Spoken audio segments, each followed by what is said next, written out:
नमस्कार किसान भाइयों, आशा है आप सभी कुशल मंगल होंगे। मित्रों, आज तारीख है 6 सितंबर 2024, दिन है शुक्रवार। किसान भाइयों, मंडी की स्थिति तो वही है जो चल रही थी, ज़्यादा कहीं कोई बहुत ज़्यादा अंतर वाली बात नहीं है। आज लगभग सभी जगह स्थिर है। दिल्ली आज़ादपुर मंडी में कल थोड़ा सा लगा था कि अब बैलेंस कम होगा और सुधार आने के चांस है, लेकिन आज पुनः वही स्थिति, 119 गाड़ियाँ फिर से। तो और भी जगह की बात करते हैं, और सबसे पहले बात करते हैं कि जो यूट्यूब चैनल है ना, कुछ लोग किसान हितैषी होने का दावा करते हैं। तो कैसे साबित करेंगे कि कौन तो ही किसान हितैषी है और कौन खोज रहा है कोड़ में खाज? इस कहावत का अर्थ आज निकालने का प्रयास करेंगे। ऊना होशियारपुर की बहुत डेली अपडेट आपके लिए आने ज़रूरी है। तो ऊना होशियारपुर में आज सुबह से ही बारिश है। अब बारिश का क्या है कि पता चले कि 2 किलोमीटर के बाद बारिश ही नहीं है, बिल्कुल ऐसा स्थिति हो रही है पूरे भारत में। तो जहाँ कहीं हो रही है वहाँ बहुत ज़्यादा हो रही है, और जहाँ नहीं हो रही वहाँ बिल्कुल नहीं हो रही। तो जिन क्षेत्रों में बारिश नहीं हो रही वहाँ बुवाई जारी है, और जहाँ ज़्यादा बारिश हो गई है वहाँ जो है अगर बुवाई हो चुकी है तो उसमें भी नुकसान की आशंका है, या अब बुवाई फिलहाल 1-2 दिन टल जाएगी। ऊना होशियारपुर की पोजीशन ये है। अब आज सुबह की जो रिपोर्ट हमें प्राप्त हुई, दिल्ली से लेकर के पंजाब और हिमाचल तक बारिश है। उत्तर प्रदेश में भी जगह जगह छिटपुट बारिश है। अब मैं आपको बता दूं कि हमारे यहाँ ही ऐसा देखने को मिला कि एक खेत में या एक गांव में ज़बरदस्त बारिश थी, और उससे 1 किलोमीटर दूर वहाँ कुछ भी नहीं था, धूल उड़ रही थी। तो ये पोजीशन है इस साल। छिबरामऊ, कन्नौज, फर्रुखाबाद की बुवाई के वीडियो बहुत सारे वायरल हैं फेसबुक पे, यूट्यूब पर भी बहुत सारे चल रहे हैं। अब तो अलग अलग यूट्यूबर दिखा रहे हैं कि इस बुवाई ये हो गई, 1 सितंबर को बुवाई हो गई थी, या अगस्त महीने में बुवाई हो गई थी। इस पर थोड़ी सी चर्चा अभी ज़रूर करने वाले हैं हम लोग। बंगाल की स्थिति पर भी अब चर्चा करेंगे कि बंगाल में क्या हुआ। तो आइए सबसे पहले शुरू करते हैं। मैं हूँ आपका डॉक्टर के भारद्वाज, और आप देख रहे हैं ब्रजराज कृषि फार्म यूट्यूब चैनल। सबसे पहले बात करते हैं कौन के हितैषी और कौन खोज रहा है कोड़ में खाद। किसान भाइयों, जब से बंगाल की स्थिति का पुनर्निर्धारण हुआ है, यानी कि जो बॉर्डर सील किए थे और बॉर्डर कुछ शर्तों के साथ बंगाल सरकार ने खोजे मतलब खोल दिए, और उसके बाद से स्थिति बड़ी विचित्र हो गई। शुरुआती कारण यही था कि मंडियों में एकदम से बंगाल ने ओवरलोडिंग, यानी कि ज़्यादा से ज़्यादा लोडिंग करने की कोशिश की।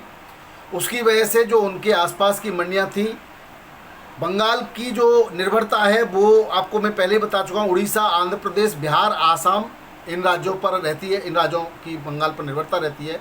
इनकी मंडियों में जब बंगाल ने बॉर्डर सील कर दिए थे तो उत्तर प्रदेश से आलू पहुंचना शुरू हुआ था, और उसी दौरान बंगाल से भी ज़बरदस्त निकासी हुई। किसानों ने भी की, व्यापारियों ने भी की, और पहले पुराना स्टॉक जिनके पास था उन्होंने भी की, और स्टॉक तो उन्होंने भी लोगों ने भी, जहाँ की ये मंडियाँ आंध्र प्रदेश, उड़ीसा, आसाम, इन लोगों ने भी स्टॉक कर लेते हैं ये लोग व्यापारी, कि अब महंगाई आएगी तो हम अपनी मर्जी के दामों में आलू को बेचेंगे।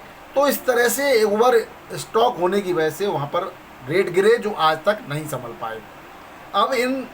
अब इधर बंगाल में भी जब अच्छे रेट वहाँ व्यापारियों को नहीं मिल रहे थे जहाँ उनका माल जा रहा था, तो बंगाल में भी पोजीशन और गिरती चली गई। इस पोजीशन को देख कर के भी सरकार का अपडेट आया है कि अगर भाव 23 से 25 रुपये किलो के आसपास ही रहते हैं तो ये जो निकासी है वो अन्य राज्यों के लिए जारी रहेगी।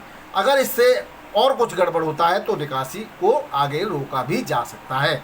ये एक ऑथराइज्ड न्यूज़ है वहाँ के मंत्रालय के द्वारा। अब हम बात करते हैं दूसरी, कौन किसान हितैषी, कौन कोड़ में खाज। तो वहाँ पर जब मंदा आलू बिकने लगा तो एक तरह से एक बीमारी सी कहानी को, जो कोड़ में खाज की एक कहावत है, उसका मतलब है कि पहले से हम तो परेशान थे और परेशान कर दिए।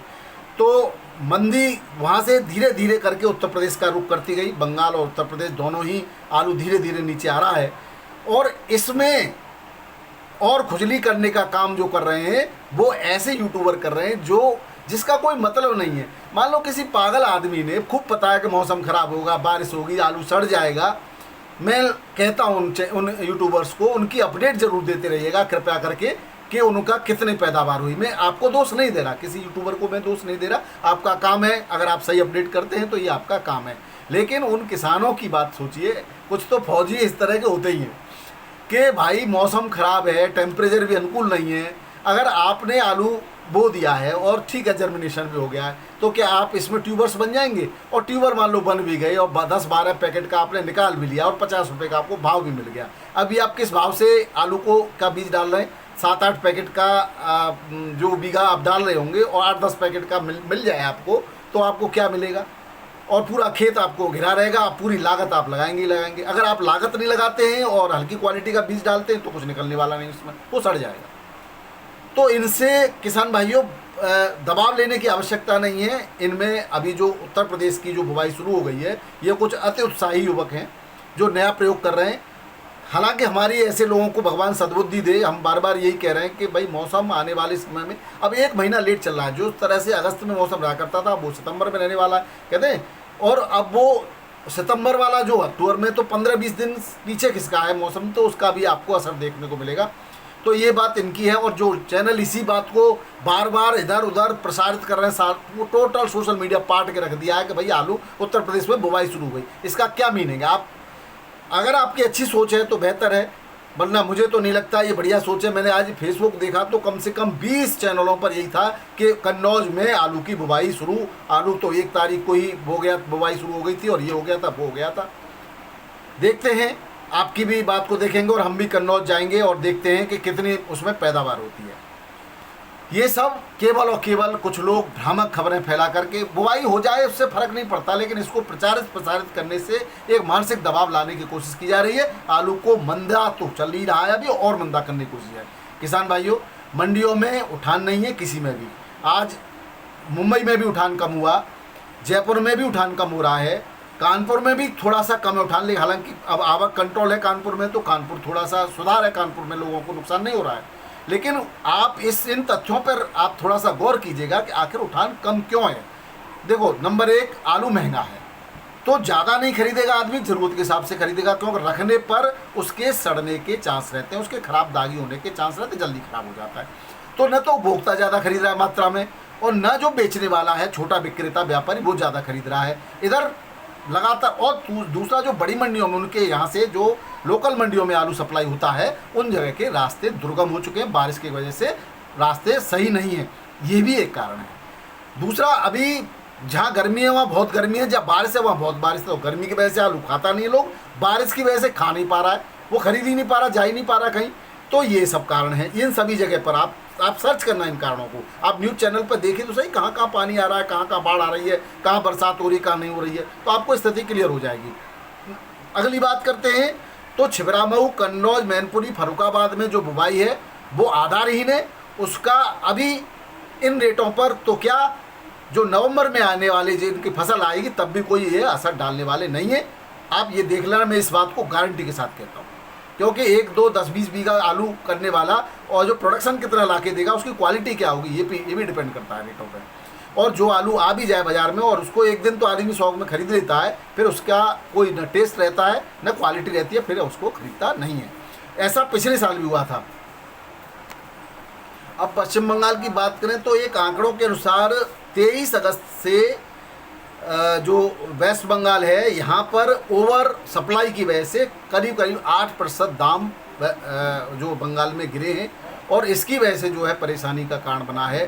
जो है बंगाल में ही खुद रेट डाउन ज़्यादा हो गए, उनके व्यापारियों को भी परेशानी कारण है। इसके साथ साथ जब वहाँ जहाँ सप्लाई हो रही थी वहाँ मंडियों में रेट डाउन है, तो उत्तर प्रदेश के भी व्यापारियों को नुकसान उठाना पड़ा, और यहाँ पर भी कोल्ड स्टोरेज से खरीदारी पर्याप्त रेटों में नहीं हो रही है। चूँकि किसान पहले 1200-1400 रुपये पैकेट में बेच चुका है, तो अब वो 800-1000 रुपये में कैसे बेचे, वो भी बेचने के लिए तैयार नहीं है। तो ये सब कारण बने हुए हैं, और 7-8 दिन आप वेट एंड वॉच की स्थिति रखिए, सारी स्थिति क्लियर हो जाएगी।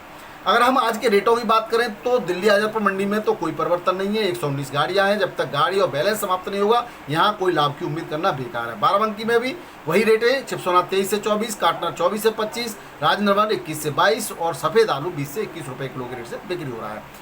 कानपुर मंडी में 40 से 42-45 गाड़ियों के आसपास आवक है, और छट्टा आलू 22 से 23.5, यहाँ सुधार है।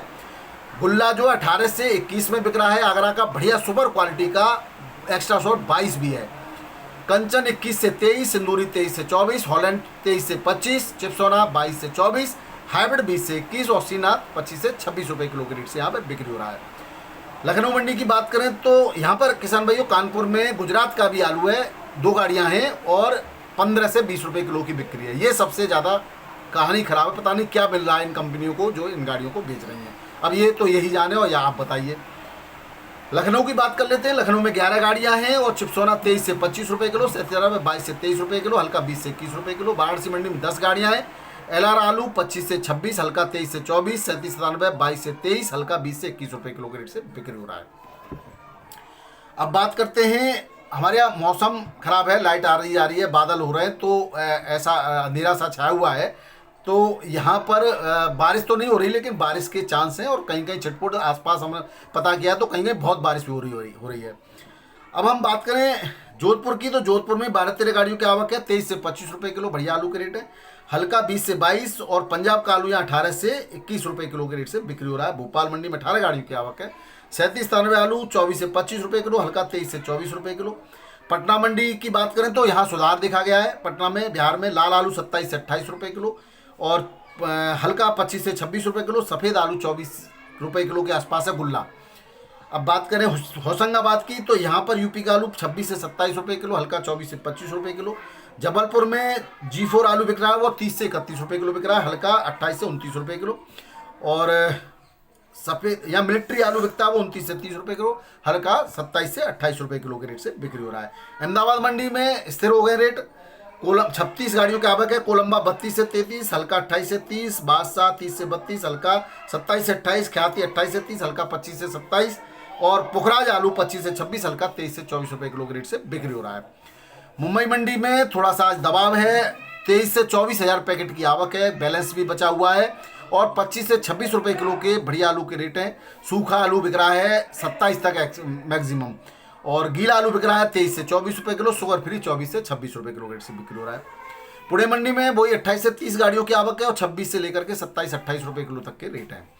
बेंगलोर की बात करें तो आगरा का आलू 31 से 32 रुपये किलो, हल्का 28 से 29 रुपये किलो, हसन का 31 से 33 रुपये किलो, हल्का 23 से 24 रुपये किलो रेट से बिक्री हो रहा है। चेन्नई मंडी में 32-33 रुपये किलो के रेट है आलू के और हल्का यहाँ पर चेन्नई की मंडी में 32 से 33, हल्का 29 से 30, हसन का 34 से 36, हल्का 28 से 30। मदुरई मंडी के रेट स्थिर हैं।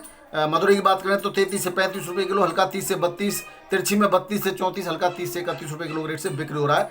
हैदराबाद मंडी में 25-26 गाड़ियों की आवक है और 302 आलू 28 से 30 रुपये किलो, हल्का 25 से 27 रुपये किलो रेट से बिक्री हो रहा है। तो किसान भाइयों ये थी आज की अपडेट। वीडियो अच्छा लगे तो जरूर शेयर कीजिएगा। बहुत बहुत धन्यवाद। नमस्कार, राधे राधे, जय जवान जय किसान। आपका दिन मंगलमय हो।